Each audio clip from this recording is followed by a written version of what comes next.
Eu gostaria, em primeiro lugar, agradecer o professor pela disponibilidade. Gostaria de agradecer também a todos os que estão aqui junto com a gente.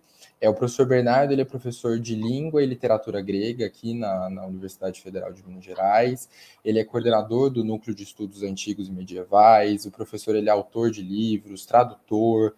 Ele atua principalmente com os seguintes temas, né? Língua e literatura grega antiga, filosofia antiga, recepção da filosofia antiga e neoplatonismo. Sem dúvida, um professor muito completo. Eu peço perdão se eu esqueci alguma coisa, são muitos atributos, né, professor? Dou total liberdade, caso o senhor queira se apresentar também. Passo a palavra para o senhor e para o senhor dar seguimento nessa nova palestra. Muito obrigado. Obrigado. Obrigado pelo convite. Eu sou professor do curso de Letras da UFMG, né? Então é muito bom poder falar para os colegas e para os alunos de uma faculdade tão próxima aí, né, da UFMG também. E principalmente eu fico feliz em falar nesse evento, porque cada vez mais eu vejo a importância de, nessas áreas mais técnicas, como a medicina né, essa reflexão humanística também, né? Porque a gente tem cada vez mais nesse mundo avançado na técnica, o progresso científico é grande, mas a gente nunca pode esquecer do humano, do aspecto humano em cada coisa que a gente faz, né? E isso é especialmente importante na medicina, que a gente está lidando na medicina, né, com seres humanos em situações de fragilidade diante da morte e portanto, né, diante da questão do sentido da vida. E se a gente só cuida do aspecto técnico, se a gente só olha para o ser humano como se ele fosse um corpo, né, muitas coisas são deixadas de lado e isso traz tantos problemas para os pacientes e para os médicos também, que se veem confrontados com essas questões, né? Medicina não é um ofício fácil, é um ofício belíssimo, importantíssimo, e por isso o bom médico, né, além de todo o conhecimento técnico, além de acompanhar os avanços científicos da área, ele tem que cultivar também, de algum modo, a sabedoria. Essa sabedoria humana, sabedoria prática, sabedoria de vida, que os gregos chamavam de frônesis.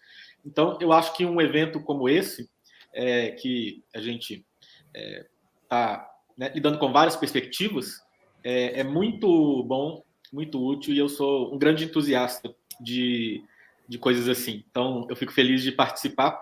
E a minha abordagem vai ser pensar a morte, portanto, a vida também, na perspectiva dos gregos antigos. Então, talvez, e é isso que eu pretendo defender aqui, eles tenham algo ainda para nos ensinar a esse respeito, né, para nós dos dias de hoje.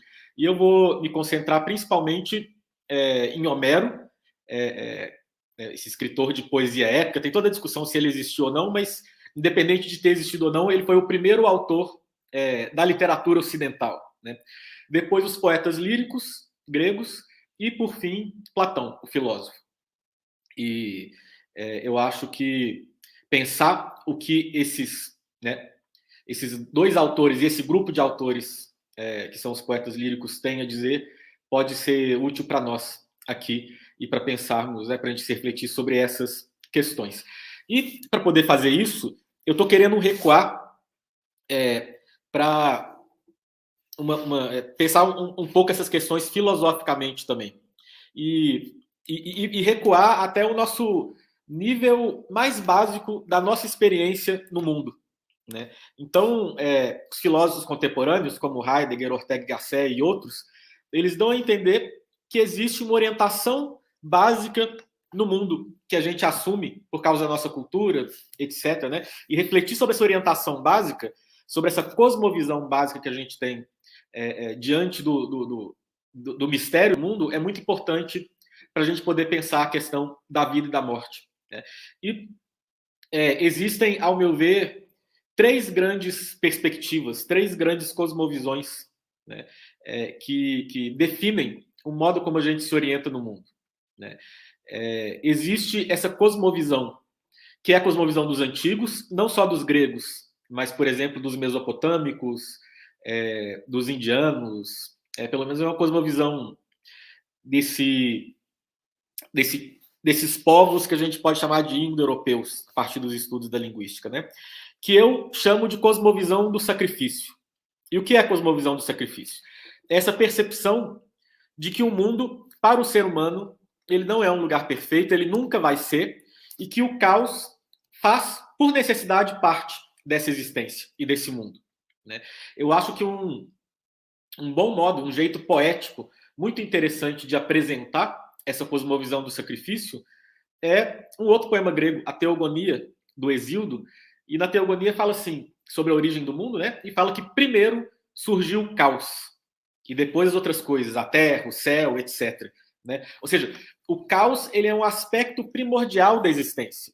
Né? E o caos não só entendido de um modo negativo. O caos é essa indeterminação que torna possível as novas coisas, as transformações. Né? Um excesso de ordem, né, chega a um totalitarismo, não é uma coisa boa. Então, o mundo é essa mistura de ordem e caos, e o caos faz por necessidade parte da existência humana. Né? E é por isso que os problemas sempre surgirão, a dor sempre será parte da vida humana, e a vida humana sempre estará limitada pela morte. Né? É a consciência disso que define essa cosmovisão do sacrifício, que é a cosmovisão dos gregos antigos. Segundo tipo de cosmovisão, que é a cosmovisão típica do cristianismo, de uma cultura cristã, é o que eu chamo de cosmovisão do dom. Né?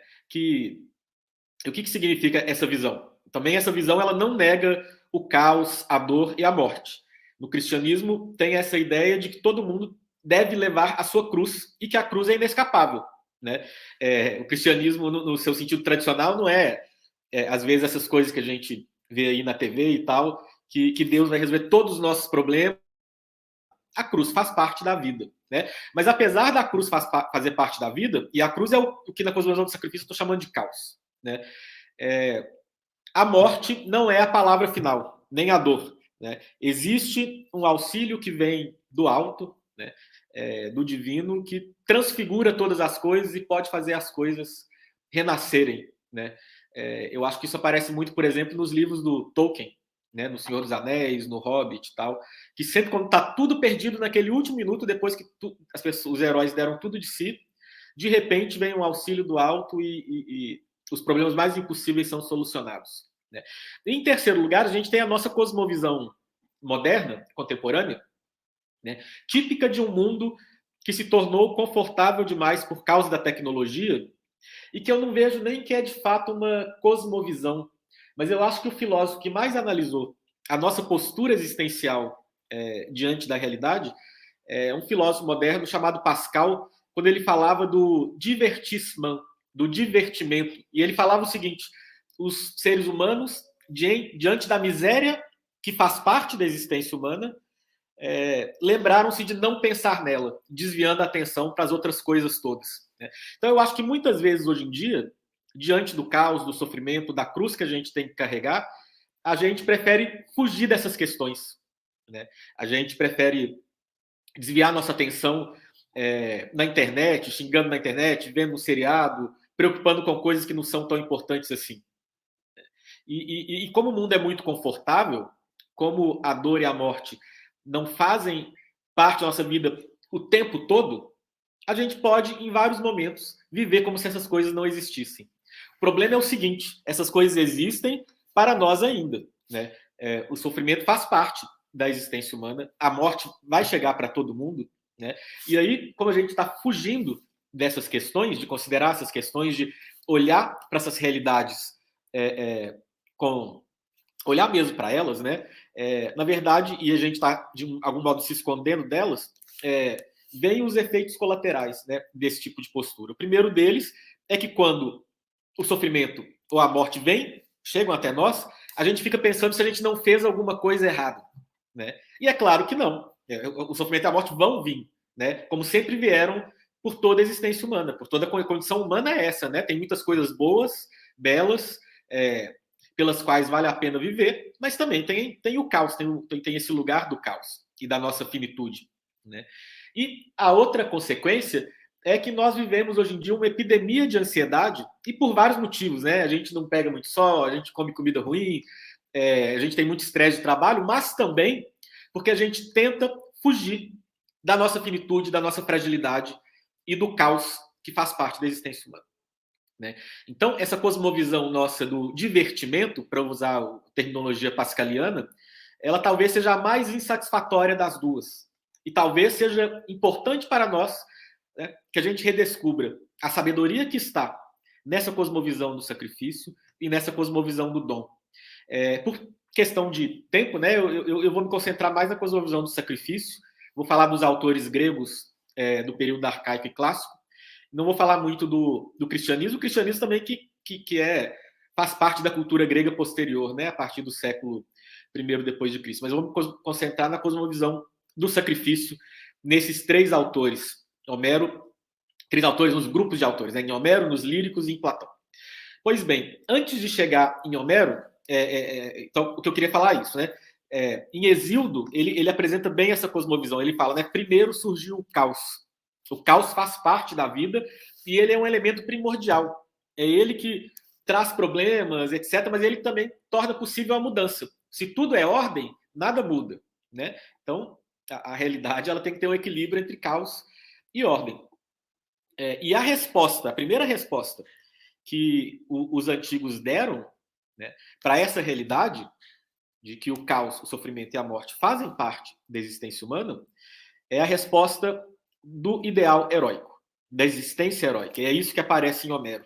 Né? Mas antes de falar de Homero, eu queria falar de um outro personagem épico, não da literatura grega, mas da literatura mesopotâmica, que é o Gilgamesh.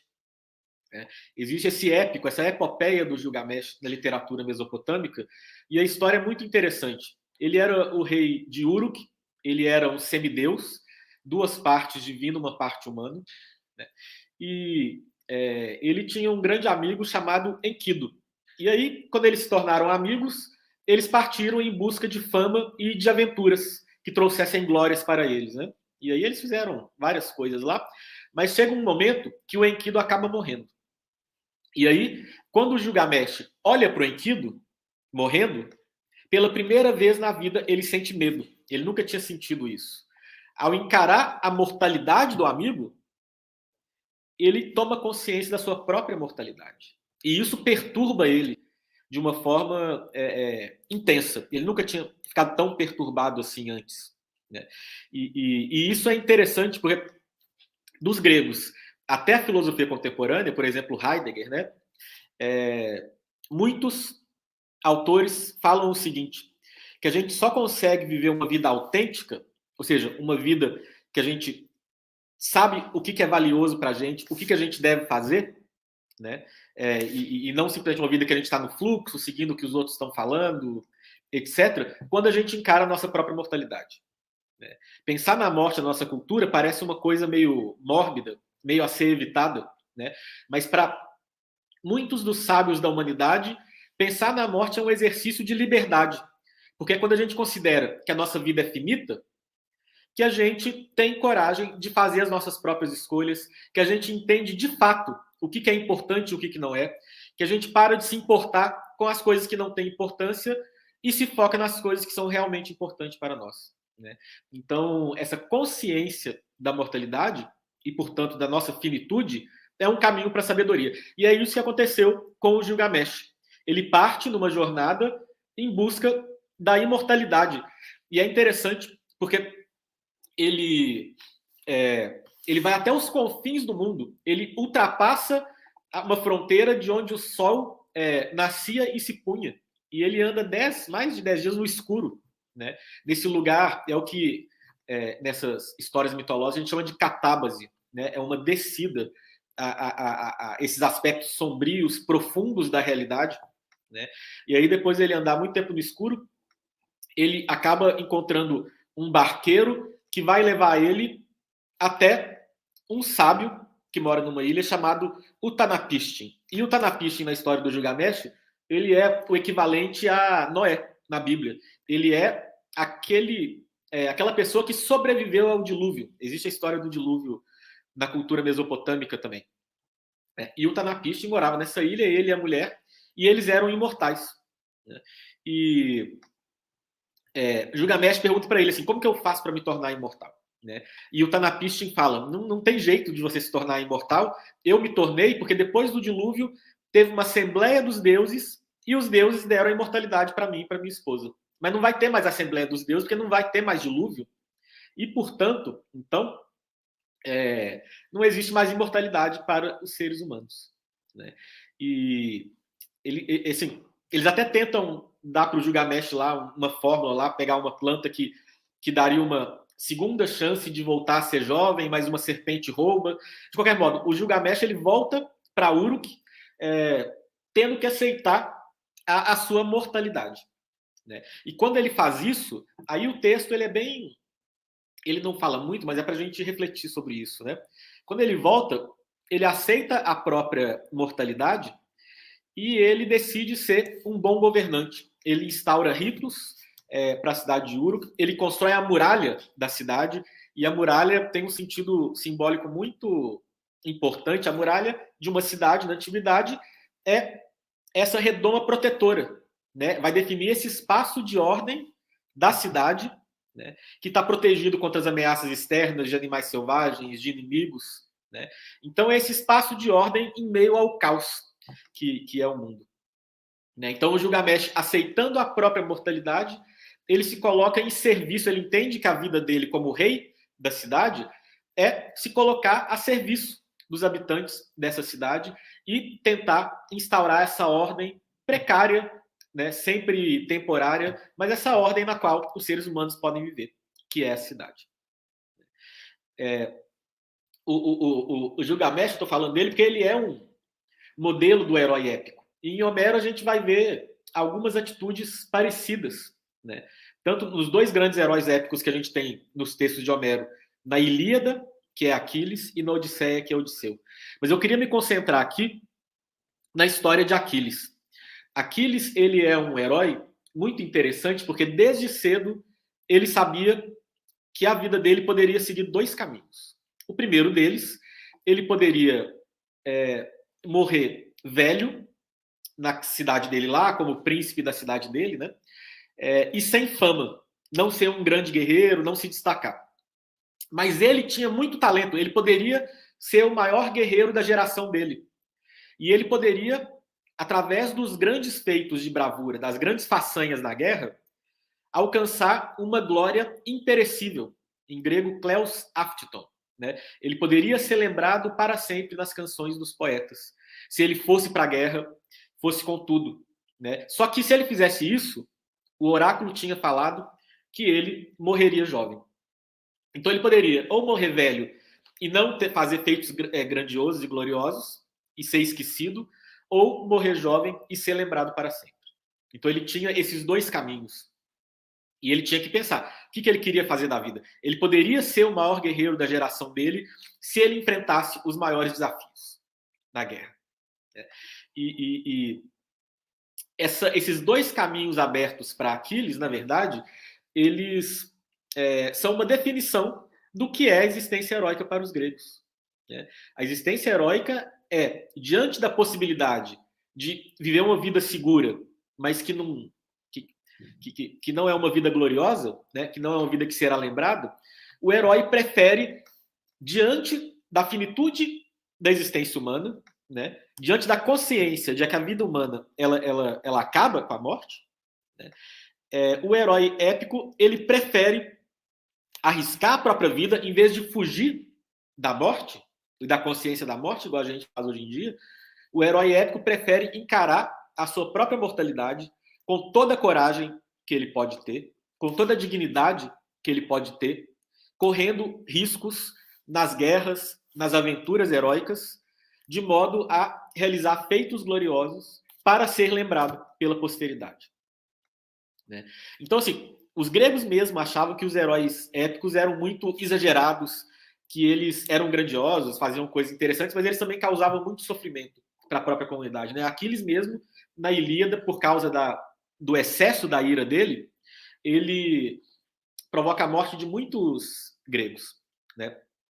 Mas eles tinham também consciência da grandeza desses heróis. Né? Que esses heróis, diante da finitude da vida, diante do caos, a resposta que eles davam, né, para falar como Guimarães Rosa, naquela frase famosa dele, né? O que a vida nos pede é coragem. A resposta heróica diante do caos e da morte é a coragem. É não fugir da própria mortalidade, é não fugir da própria finitude, né? É não buscar correr o mínimo, assim, correr o mínimo de riscos possível, mas querer ter uma vida grandiosa, querer ter uma vida gloriosa, querer ser lembrado, né? E por causa disso, buscar com toda a coragem, né, viver essa vida digna de ser lembrada. Não fugir da morte, mas enfrentar ela, ficar próximo dela no campo de batalha, né? E aí, assim, ter uma vida digna de ser lembrada. Esse é o ideal heróico. Como eu falei, os heróis gregos são muito exagerados, né? A gente não deve imitar eles nesse exagero. Mas eu acho que nesse nosso mundo, que é tão confortável, né, o que talvez falte para nós é mais coragem. É viver os riscos, é enfrentar o caos com coragem. Porque o caos é inescapável, né? A gente fugindo dele ou não, ele vai vir. E a gente acabou de ter essa experiência da pandemia, né? E agora, assim, quando parece que acabou, às vezes até volta um pouco, né? Assim, a gente não pode fugir do caos. Ele vai vir uma hora ou outra. Pode ser na forma de uma pandemia, né? E todo mundo tem que enfrentar junto. Pode ser na forma de uma guerra. A gente achava que o mundo não tinha mais guerra, né? Nunca parou de ter, e agora está claro, né, com a guerra da Ucrânia, que continua tendo. Né? E como essas coisas todas são inescapáveis para a condição humana, né, talvez essa lição dos heróis épicos, de viver tudo isso com o máximo de coragem que a gente puder, seja uma boa resposta. E aí tem a segunda resposta grega para essa cosmovisão do sacrifício, para essa primordialidade do caos, que é a resposta dos poetas líricos. E eu acho que é uma resposta complementar à resposta heróica. Né? O que acontece? Esses heróis da época, eles são nobres que passaram a vida toda treinando para ser guerreiros. Quando chega o período arcaico da Grécia Antiga, ou seja, a partir do século VIII, as cidades começam a crescer e o modo de fazer guerra muda também. Né? Não vai ser mais esse modo épico, guerreiro, dos heróis, cada um querendo o máximo de glória para si, mas o importante vai ser aquela formação hoplita. Não sei se vocês já viram em filme, tipo aquele 300 Esparta, todo mundo numa fileira assim, junto com o escudo. O escudo protege metade da pessoa e metade do companheiro, né? Então tem uma formação assim, e eles com lança assim. E aí, nesse novo contexto, a formação hoplita ela funciona muito bem. Ela venceu todas as... os gregos venceram todas as guerras que eles lutaram contra quem não usava uma formação hoplita, porque é uma estratégia de guerra superior, né? Mas a formação hoplita ela pede um outro tipo de ser humano, não aquele herói que vai na frente, que quer a glória individual, mas a formação hoplita exige um guerreiro que esteja disposto a não abandonar o seu lugar, né, na sua formação, a não deixar o companheiro indefeso. Né? Então não é aquela pessoa que quer brilhar individualmente, ganhar uma glória individual, mas aquela pessoa que está disposta a fazer parte de um coletivo, né, em nome da sua cidade. E aí, essa glória, esse excesso heróico, deixam de ser tão importantes e uma mediania, né, você ser uma pessoa, um cidadão corajoso, claro, né, mas um cidadão comum, passa a ser importante também. Né? E nesse mundo de pessoas que não são heróis que querem alcançar uma glória imperecível, mas são cidadãos da polis, né? Eles são parte da cidade grega.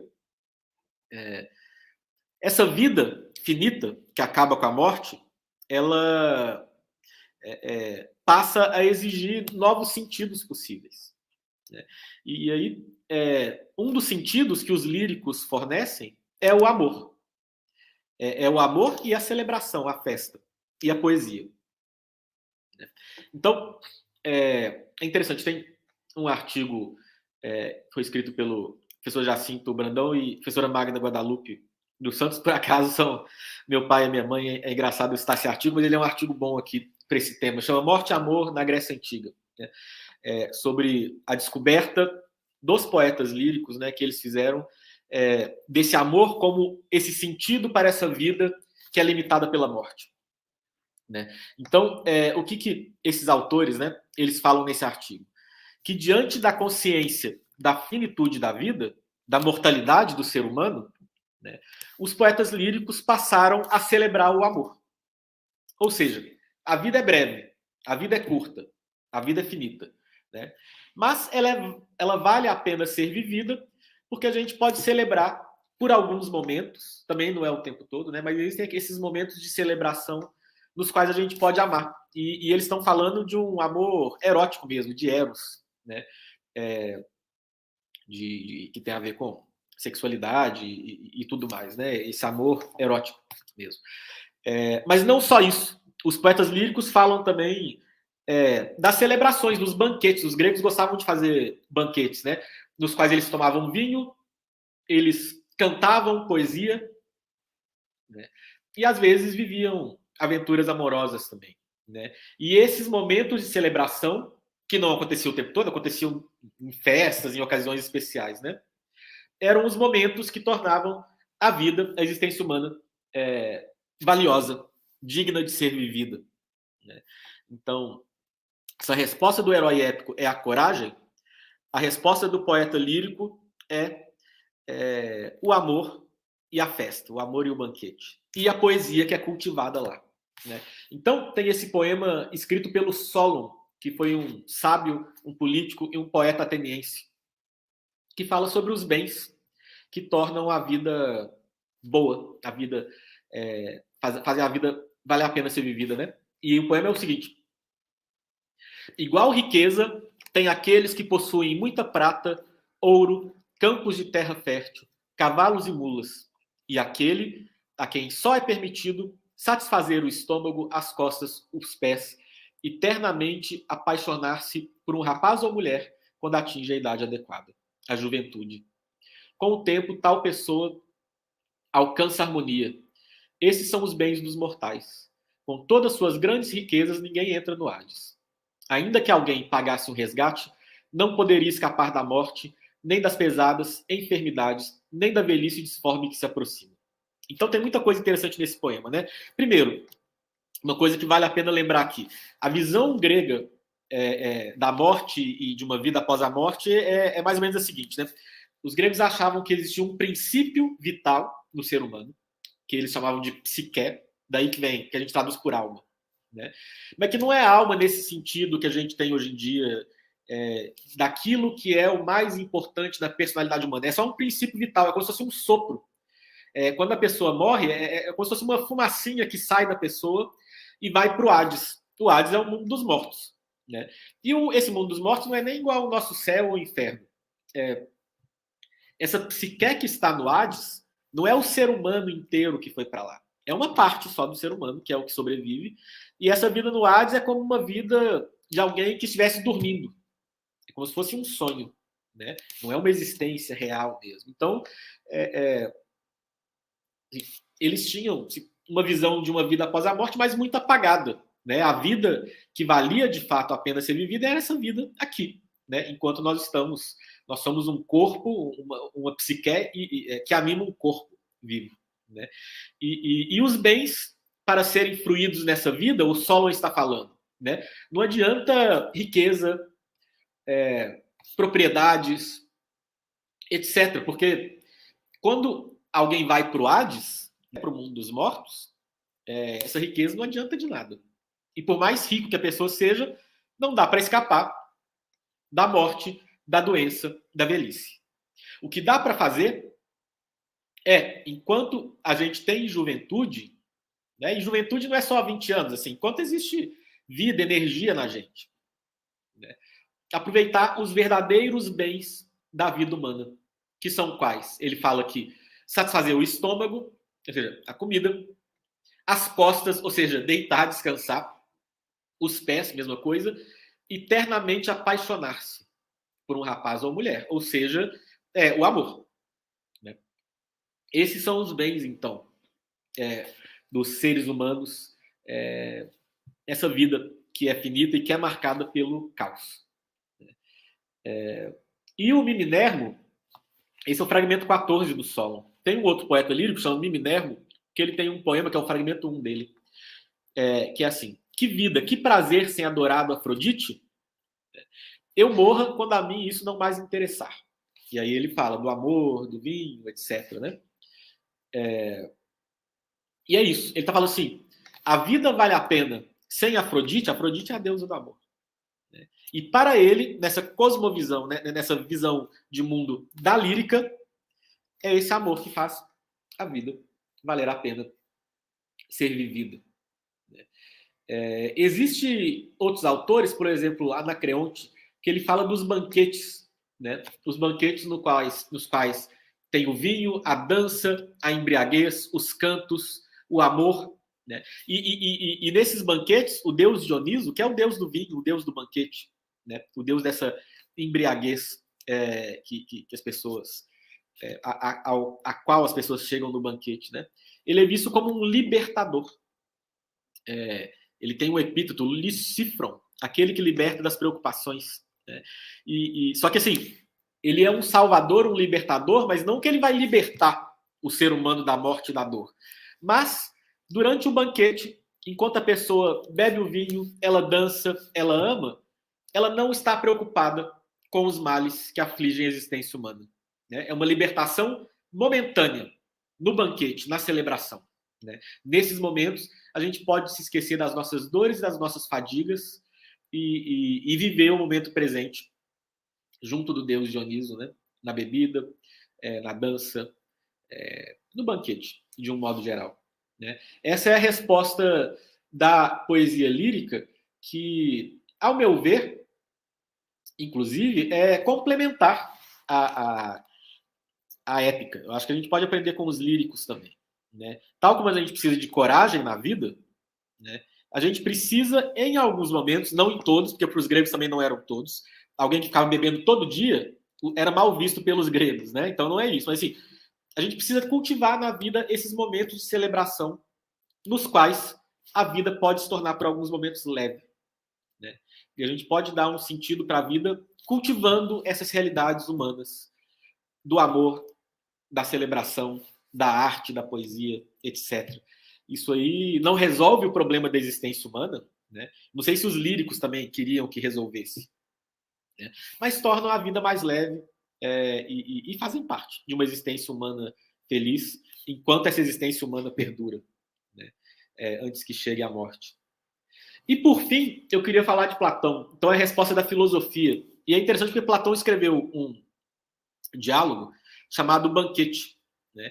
E o banquete é esse lugar que é cantado pelos poetas líricos. Então Platão está num diálogo com os líricos, mas ele quer falar que existe uma outra resposta possível. E aí o banquete, à primeira vista, está falando sobre o amor. O que é o amor? Então tem vários personagens, cada um fala que o amor é uma coisa, faz um elogio ao amor, etc. Né? Quando chega o discurso de Sócrates, que é o personagem principal do banquete de Platão, ele fala uma coisa incrível e muito interessante. Ele fala o seguinte, olha, o amor, no fundo, Eros, né? Ele está falando de Eros, é o desejo que todo ser humano tem, esse desejo mais profundo do ser humano, de possuir o belo eternamente. Ou seja, o amor é desejo pela beleza, né? A gente vê, por exemplo, quando a gente se sente atraído por alguém, é pela beleza dessa pessoa, do corpo, da alma, de algo que fez, etc. Né? Então, é o belo que provoca o desejo. Mas é possuir o belo eternamente. O amor também é desejo por eternidade, por imortalidade. Os seres humanos, né, apesar de mortais, eles têm um desejo profundo por imortalidade. E aí que está o paradoxo. A gente quer possuir o belo eternamente, mas nós somos mortais. Nós somos seres finitos. A gente tem um desejo do infinito, um desejo por viver para sempre, desde que a gente esteja com o belo, né? Porque viver para sempre no mundo que não tem beleza, que não tem o bem, ninguém quer, né? Mas assim, aí vira um inferno, né? Mas, se existe o belo, o bem na nossa existência, a gente quer possuir isso para sempre. Mas nós somos seres mortais. E aí, Sócrates fala, existem 3 jeitos da gente, de algum modo, superar a nossa mortalidade e possuir o belo para além dessa existência humana nossa aqui da nossa vida. Né? O primeiro é justamente vivendo Eros enquanto amor que se consuma na união sexual. Né? Por quê? Durante a união sexual, a gente se sente atraído por alguém e deseja ter uma relação com alguém porque a gente viu alguma beleza nessa pessoa. Como eu falei, não necessariamente física, né? Mas a gente viu algo de belo nela. E a sexualidade, né, no seu sentido mais biológico, ela os órgãos sexuais, etc., né, são coisas voltadas para reprodução. A natureza, né, colocou isso nos seres humanos para a reprodução. Então, quando a pessoa realiza o ato sexual e ela está aberta para geração de novos seres humanos, existe uma posse do belo e existe uma forma de mortalidade indireta que é a nossa sobrevivência dos nossos filhos. Né? Não é que nós vamos sobreviver, mas algo de nós continua a existir nos nossos filhos. Né? Então é um jeito de satisfazer esse nosso desejo pelo belo e esse nosso desejo por imortalidade. Né? Esse eros, essa fecundidade do corpo. É assim talvez que a gente possa colocar o que Platão está falando. Mas Platão fala, tem um segundo jeito também, que é a fecundidade da alma. E isso, de algum modo, está nos líricos já. Né? A nossa alma, depois que a gente estuda muito, que a gente vai adquirindo sabedoria, é como se ela tornasse grávida e ela quer criar alguma coisa no mundo. Né? Então, um professor, os exemplos que Platão vai dando no banquete, né? que dá à luz a virtude nos seus alunos, a sabedoria.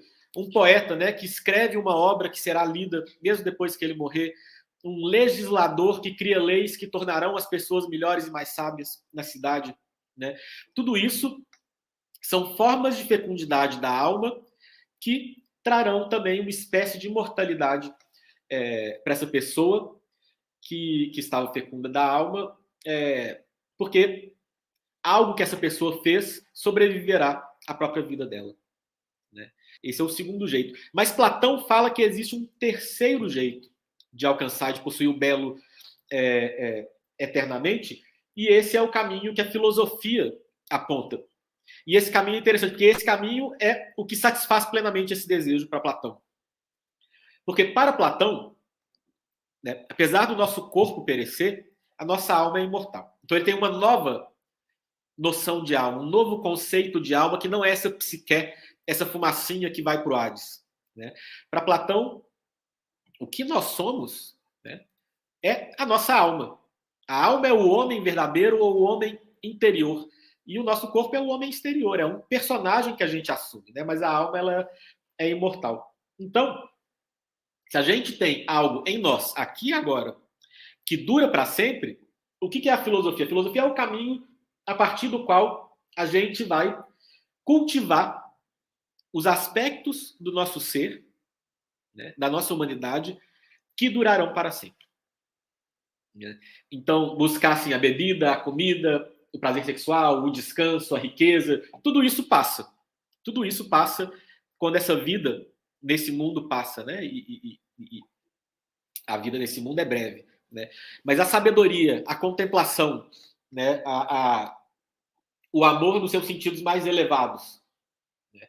Tudo isso que são atos da alma, isso a gente poderá continuar a fazer, mesmo depois que o nosso corpo perecer. Né? E aí, quando a gente fala de Platão, a gente às vezes fica achando que Platão está falando de uma outra vida que não tem nada a ver com essa, mas não é isso. O platonismo quer cultivar os aspectos da nossa existência que aqui e agora a gente pode exercer e que durarão para sempre. E é isso que a filosofia faz. É isso que a contemplação filosófica busca fazer. Né? Cultivar esses aspectos da nossa vida que não passarão. Né? E assim a gente consegue alcançar o belo, né? Esse belo que, se a gente seguir o caminho da filosofia, a gente poderá contemplar e possuir eternamente. Né? Então, por isso que Platão, no banquete, usa as imagens das iniciações nos mistérios de Eleusis. Os mistérios de Eleusis na Grécia eram uma religião iniciática, eram ritos de iniciação que as pessoas faziam nessa cidade de Eleusis, que era uma cidade perto de Atenas, né? Que prometia para as pessoas que eram iniciadas nesses mistérios uma vida melhor após a morte. não só uma psique no Hades, igual se fosse um sonho, né? Mas que os deuses ajudariam essas pessoas a ter uma vida melhor. O que Platão fala no banquete, quando ele usa a imagem dos mistérios de Eleusis, é que a filosofia pode alcançar o que esses mistérios de Eleusis prometiam, né? A pessoa que cultivou aquilo que nela aqui agora existe de eterno, quando a alma se separar do corpo, essa pessoa ela viverá ainda mais, de um modo ainda mais pleno, essas coisas que ela aprendeu nessa vida a amar, né? E é por isso que Sócrates, né, Platão, escreve com o personagem dele, Sócrates, né, no Fédon, no diálogo dele chamado Fédon, que a filosofia é uma preparação para a morte, nesse sentido, né? E esses são, então, essas 3 respostas que os gregos tinham diante dessa vida humana nesse mundo do qual faz parte o caos, a dor, o sofrimento e, por fim, a mortalidade, né? 3 respostas: a coragem, a celebração e o amor, e, em terceiro lugar, a busca pela sabedoria, né? A busca pelo eterno, que aqui e agora fazem parte da nossa existência.